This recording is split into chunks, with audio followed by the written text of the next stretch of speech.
சென்னை பாரிமுனை பகுதியில் வந்து பார்த்தீங்கன்னா தாவேகனர் பார்த்தீங்கன்னா கருத்து கணிப்பு நடத்துறதுக்காக பொதுமக்கள் கிட்ட ஒரு கருத்து கணிப்பு நடத்துறதுக்காக போயிருக்காங்க. அந்த எந்த ஏரியான்னு பார்த்தீங்கன்னா சேகர்பாபோட கோட்டை.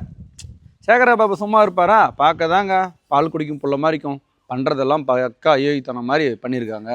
ஒரு கர்ப்பிணி பெண்ணை வேறு தாக்கியிருக்காங்க. 4 மாதம் கர்ப்பிணி பெண்ணை.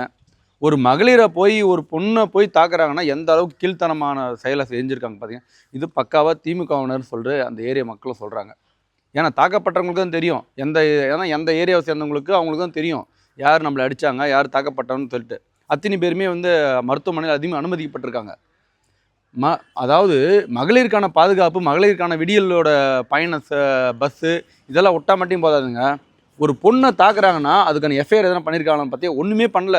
எஃப்ஐஆர் போட்டு ஒரு 4-5 பேராவது தூக்கி உள்ளே வச்சிருக்கக்கூடாது.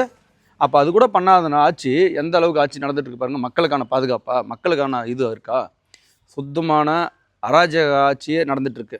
ஓகேங்களா? ரவுடித்தனமான ஆட்சியும் அராஜகமான ஆட்சியும் சேகர்பாபு தலைவரும் நடந்திருக்கு. இதை வந்து குற்றம் சாட்டியிருக்கார். நம்ம தெளிவாக ஆதவர்ஜுனா வந்து தெளிவாகவே குற்றம் சாட்டியிருக்காரு. இது தளபதி விஜயன் கண்டனம் தெரிவிச்சிருக்காரு. கருத்து கணிப்பு தாங்க கேட்டு போகிறாங்க, விடுங்க. இதில் என்ன போயிருக்கு? நீங்கள் ஜெயிக்க தானே போகிறீங்க. நீங்கள் தானே இந்த ஆட்சியும் உங்கள் கையில் தானே இருக்குது. கேட்கட்டுமே. என்ன பயம்? அது மக்கள் அடிக்கணும், பெண்களை வந்து தாக்கணும். இந்த மாதிரி தீவிர வெறி செயலில் தான் இந்த இன்றைக்கி இருக்கிற அராஜக ஆட்சி நடந்துகிட்ருக்கு. இதுவே நம்மளுக்கு எல்லாருக்கும் உங்களுக்கு ஒரு உதாரணம்.